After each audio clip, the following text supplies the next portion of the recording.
Good afternoon, everybody. This is Pastor Clint coming to you from Grace Covenant Presbyterian Church in Virginia Beach, getting you ready for worship this week. And I'm so excited because we're going to be starting our small group series on the book John, the Gospel of Light and Life by Adam Hamilton.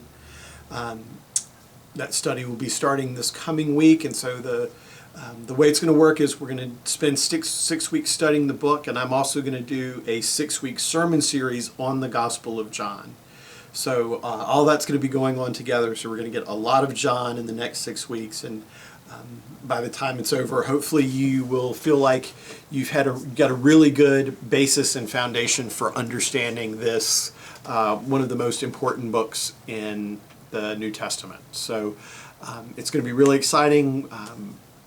We've got a lot of folks signed up. If you still need to sign up, sign-ups are still available, and we hope everybody participates. This week in worship, we will also be commissioning our preschool teachers, which is something we've never done here before. But the reality is that the Kids of Grace staff does ministry at Grace Covenant 5 days a week. And they are God's servants as much as I am. And so we wanted to take an opportunity to invite the staff to worship and to commission them for the service that they will have this year at our church. So that's going to be a really powerful thing. And we're inviting the staff. We're also inviting the parents to come out and see that commissioning as well. So all very exciting. So the sermon series on the Gospel of John, this week we're starting at the most obvious place to start, which is the very beginning of the Gospel of John. There might be other books of the Bible where you wouldn't necessarily start a sermon series on the very first verse, but John has one of the best openings, certainly of any book in the Bible, and honestly of any book anywhere. It starts out with a scope that is profound and great, and it's inspiring and a little confusing perhaps. So that's where we're starting. John chapter 1 verses 1 through 18. I'm going to read it for you, and then I'm going to talk about it a little bit. In the beginning was the Word, and the Word was with God, and the Word was God. He was in the beginning with God. All things came into being through him, and without him not one thing came into being. What has come into being in him was life, and the life was the light of all people. The light shines in the darkness, and the darkness did not overcome it. There was a man sent from God whose name was John. He came as a witness to testify to the light, so that all might believe through him. He himself was not the light, but he came to testify to the light. The true light, which enlightens everyone, was coming into the world. He was in the world, and the world came into being through him. Yet the world did not know him. He came to what was his own, and his own people did not accept him. But to all who received him, who believed in his name, he gave the power to become children of God, who were born not of blood or of the will of the flesh or of the will of man, but of God. And the Word became flesh and lived among us. And we have seen his glory, the glory as of a Father's only Son, full of grace and truth. From his fullness we have all received grace upon grace. The law indeed was given through Moses. Grace and truth came through Jesus Christ. No one has ever seen God. It is God, the only Son, who is close to the Father's heart, who has made him known. So, right away, this kind of grabs you, tells you how important the rest of this story is going to be, really sort of pulls you in and makes you want to find out what happens next. For most of us who've heard this passage before and who know the gospel, even if we haven't read this before, but we know the overall story of Jesus, we can lose sight with how much promise there is in this opening. if you've never heard about Jesus before, if you don't know anything about Christianity, and you read this, and that's what we think a lot of the people who John was writing to, that was them. This just is like, wow. I don't know what's coming next, but I really want to hear the rest of this story, because this sounds like it's the most important story ever told, or that ever could be told. And that's what John's trying to get across. The other gospel writers don't start with this kind of grand creation-wide view. Matthew and Luke start with Jesus' birth and focus on the humble nature of Jesus' birth. The Gospel of Mark actually starts with Jesus already being an adult, and he walks into a synagogue and starts to reveal who he is. But in John's Gospel, John takes us all the way back to the creation, and sort of ties all of time together in this story. Notice he never says the name Jesus at all in this first part. We get three really important concepts that will be important throughout the rest of the gospel that are important to know. But he never actually identifies who this is. It says, in the beginning was the Word, and the Word was light, and the Word was life.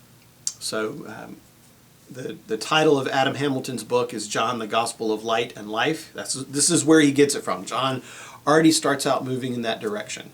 And Jesus will pick up more on those concepts throughout the gospel as he talks. But we start off with this notion of the Word. And for our 20th century ears, this is kind of a little strange, unless we already know the story and are familiar with it. So the language is either too familiar, so it's not surprising anymore, or it's totally unfamiliar. But the concept of the Word, this kind of God speaking, the voice of God, is has deep roots in both Judaism and in the Greek philosophical world. So John is already starting to bring a wide group of people together. He's trying to talk in a way that would resonate with a primarily Greek audience, which is what most scholars think John's audience was, but also tying it to concepts that would be familiar to a Jewish audience. But this notion of the Word is one of those pieces of this that can sort of get us confused. But what John is really trying to get to with that is the story of Jesus is not a story about a man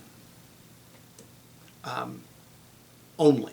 It is a story that the Word, the Christ, the spiritual reality of Jesus goes back to before creation started, and will go on until all things come to an end. So John is really setting up a wide playing field, and so the life of Jesus becomes the manifestation of the Word, the Word made flesh and dwelling among us. And so all of this is working to sort of draw us in, and to ask questions, and to wonder about where this story is going. Another piece of this that often confuses people is why John is getting mentioned. The John mentioned here is John the Baptist. And there's some thought based not only on the Gospel of John, but the other Gospels, that at the time the Gospels were being written, that John the Baptist still had followers who were outside of the Christian community, and that there was maybe a debate between the Christians and the John the Baptist followers about who was really more important. And so that's some of the historical background for that. But once again, that's not something we see and expect with our modern ears. So that throws people off. And then we get this concept, so we get the concept of the Word. The Word is coming into the world. The light shines in the darkness cannot overcome it. The Word is made flesh and dwells among us. And then there's a turn from who this is about to so what. And that's an important turn, and it happens in the third paragraph. He was in the world, and the world came to being through him, yet the world did not know him. He came to what was his own, and his own people did not accept him. And here's the big trick. Always prepositions are always real interesting, especially prepositions that turn the force of what is being said. But, so this is an important word. But to all who received him, who believed in his name, he gave the power to be children of God. So even if all this stuff about creation, about light and life and word and flesh, if that hasn't grabbed you yet,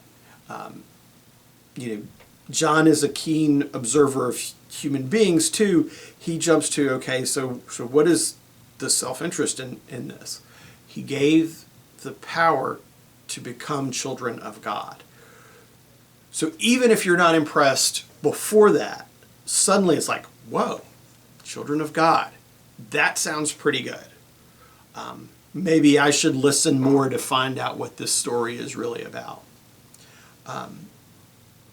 And so this whole passage just really works to take to bring the reader or the listener into this story to see where it's going.